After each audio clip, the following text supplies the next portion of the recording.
Bagaimana membersihkan hati dari penyakit-penyakit? Tazkiyatun nufus.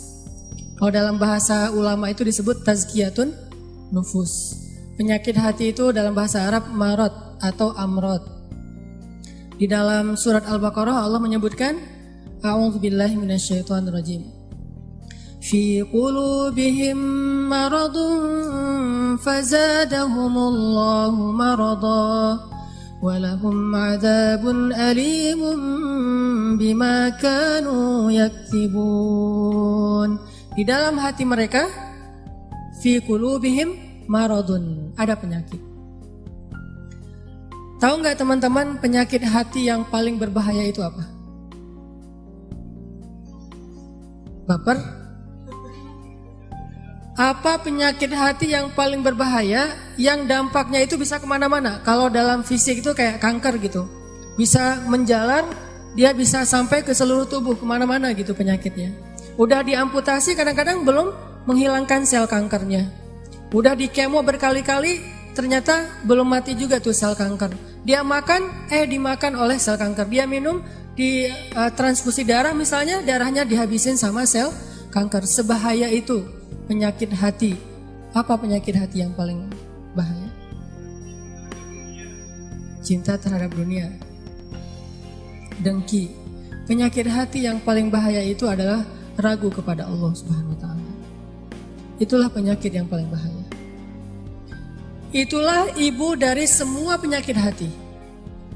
Dengki, cinta dunia, dendam, susah memaafkan, galau, khawatir yang berlebihan, berputus asa, semua itu lahir dari gara-gara dia ragu kepada Allah Subhanahu wa taala.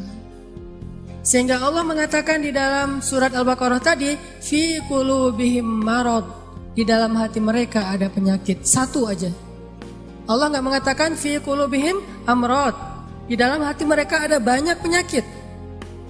Tapi Allah mengatakan fi qulubihim maradun, cuma satu penyakit. Dalam sebuah konsep tafsir, dalam sebuah pandangan tafsir, marad, penyakit apa yang ada di dalam hati mereka? Padahal hatinya banyak, tapi penyakitnya sama, yaitu asyak, raib. Di dalam awal surat Al-Baqarah Allah mention kita, dzalikal kitab la raib, tidak ada keraguan. Nanti di halaman berikutnya Allah tegaskan lagi, wa in kuntum fi raibim mimma nazzalna ala abdina fa'tu bisuratin. Kalau kalian masih ragu, jadi di awal Allah sebutkan bab ragu, di halaman berikutnya ada masalah ragu, di tengah-tengah Allah katakan fi qulubihim marad. Itulah penyakitnya. Sehingga ketika orang ragu kepada Allah, dia akan banyak modusnya. Ya, orang kalau ragu sama Allah banyak modus. Bahasa modus dalam surat Al-Baqarah apa? Modus itu dalam surat Al-Baqarah khida. Yukhadi'unallaha walladzina amanu wa ma yakhda'un illa anfusahum wa ma yash'urun. Mereka pakai banyak modus untuk mengelabui Allah Subhanahu wa taala dan orang yang beriman. Padahal mereka hanya membohongi diri mereka sendiri. Penyakitnya karena ragu sama Allah Subhanahu wa taala. Ragu tentang apa? Ragu tentang kebesaran Allah Subhanahu wa taala. Bahwa Allah Maha Kuasa, makanya dia menjadi orang yang gampang khawatir. Khawatir muncul karena dia nggak yakin kepada kekuasaan Allah Subhanahu wa taala. Kalau dia yakin kepada kekuasaan Allah, begitu ada masalah, dia tinggal katakan hasbi Allah, cukup buat saya Allah. Kalau dia yakin kepada Allah, lalu ada masalah, dia hanya mengatakan la haula wala quwata illa billah, maka selesai semua masalah di dalam dirinya. Walaupun mungkin masalahnya belum selesai, tapi dalam hatinya masalah itu udah selesai. Dan itu awal dari kebaikan. Jadi masalahnya adalah kita yakin gak nih sama Allah? Masalahnya adalah gimana cara kita keep the faith, belajar untuk menjaga terus keimanan dan keyakinan kita kepada Allah Subhanahu wa taala. Ini yang menjadi masalah kita dalam hidup.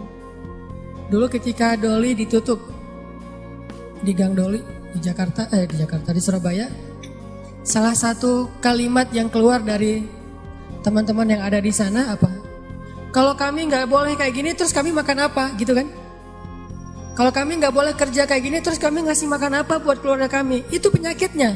Jadi bukan pekerjaannya, tetapi keyakinannya kepada Allah Subhanahu Wa Taala.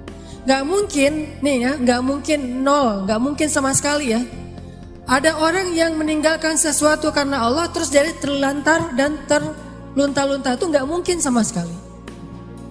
Bukankah Allah sudah menunjukkan banyak bukti kepada kita? Siapapun yang meninggalkan sesuatu karena Allah, pasti Allah ganti dengan yang lebih baik. Musa meninggalkan Mesir karena perintah Allah, Allah ganti dengan Palestina.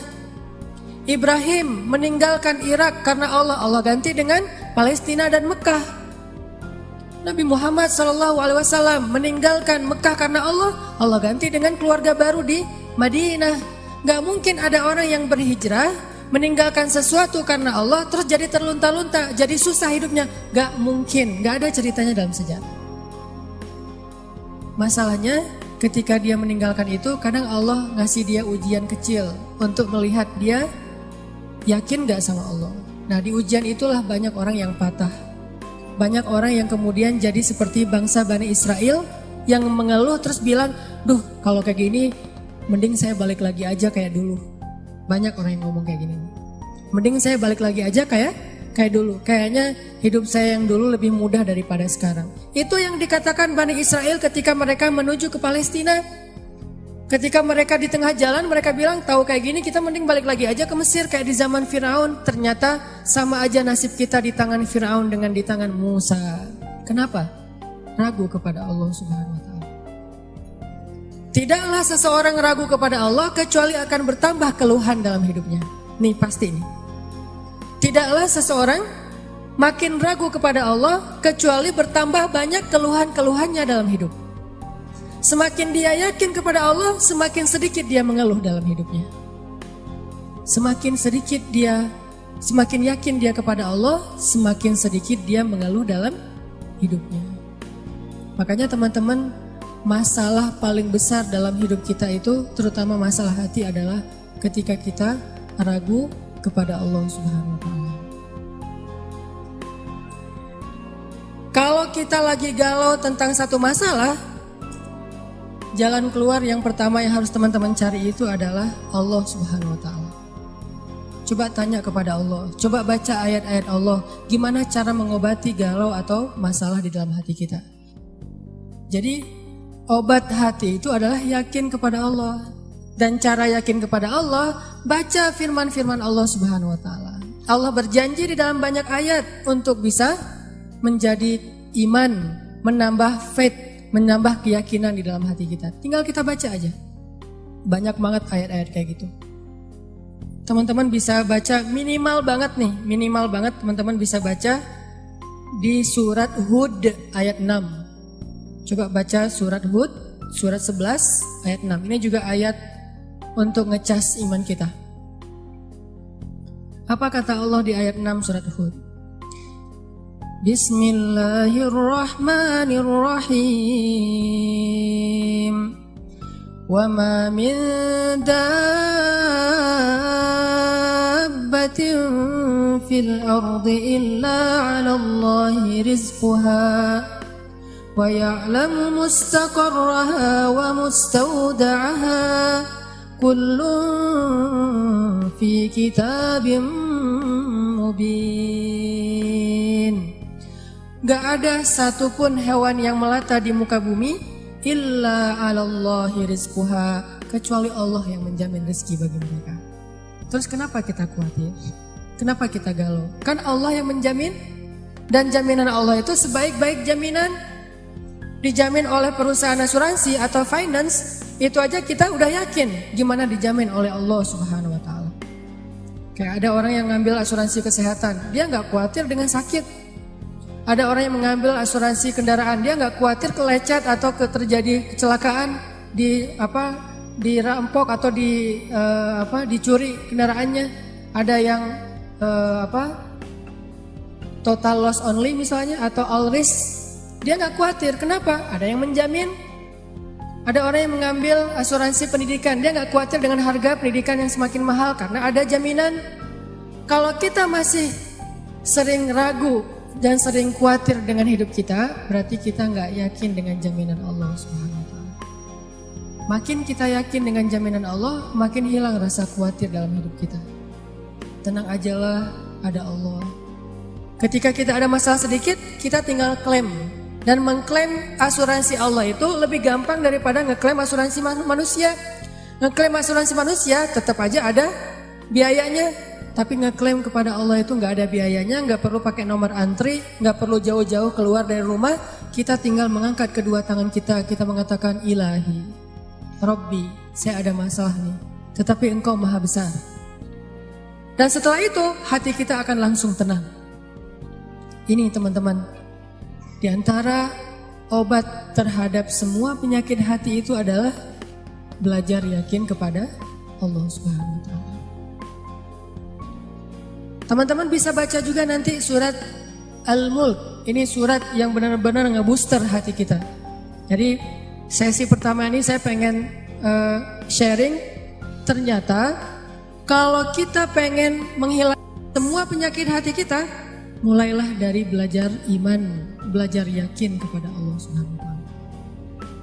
Kalau kita pengen belajar menjadi orang yang menjalani hidup itu penuh dengan keyakinan, penuh dengan harapan, orangnya optimis, caranya belajar yakin kepada Allah Subhanahu wa Ta'ala. Dan salah satu cara belajar yakin kepada Allah, baca ayat-ayat Allah, terutama ayat-ayat booster tentang kebesaran Allah Subhanahu wa Ta'ala.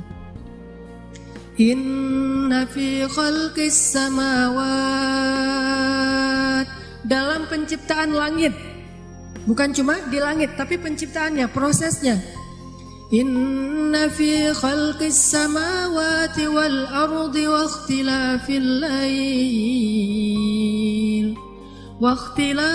laili wan nahari la ayatin li ulil albab.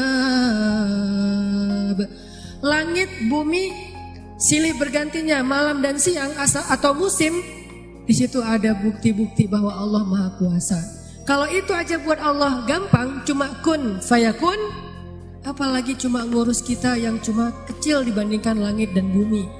Kita itu dibandingkan langit dan bumi gak ada apa-apanya. Kalau langit dan bumi aja buat Allah gak ada apa-apanya lagi, apalagi kita. Jadi intinya teman-teman, kenapa kita khawatir kalau Allah menjamin kehidupan kita? Kenapa kita khawatir kalau Allah berjanji menolong kita? Kenapa kita khawatir kalau Allah Subhanahu wa Ta'ala tidak akan menyia-nyiakan kebaikan kita? Ada orang yang pernah gak nyesel bantu orang lain gara-gara ternyata orang itu akhirnya nyakitin perasaan kita? Duh, saya nyesel dulu bantu dia. Duh, saya tahu gitu gak bakalan saya mau baik-baikan sama dia. Duh, nyesel juga saya kemarin udah nolongin dia segala macam.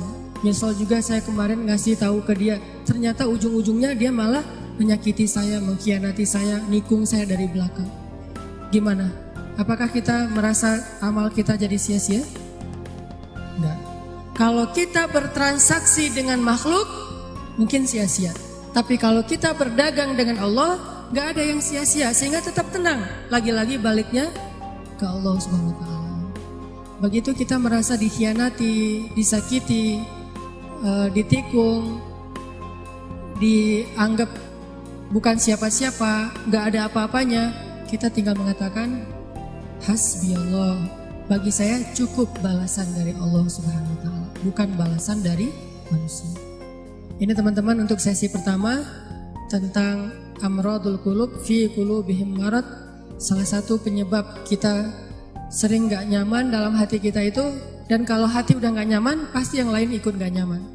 Coba, susah banget kan membedakan ekspresi wajah yang tidak sesuai dengan hati kita tuh susah. Tetap aja nggak akan setulus kalau kita tersenyum dari hati. Senyum terpaksa itu beda banget. Kita pengen tersenyum tapi hati kita terluka, kan nggak mudah itu buat kita. Makanya hati itu mempengaruhi seluruh kehidupan kita. Benarlah sabda Rasulullah, kalau dia baik semuanya ikut baik. Kalau dia buruk semua ikut menjadi buruk, terpengaruh banget. Sehingga kalau kita pengen memperbaiki hidup kita, mulai dari memperbaiki hati kita. Dan awal dari memperbaiki hati itu adalah perbaiki yakin kita kepada Allah Subhanahu wa Ta'ala.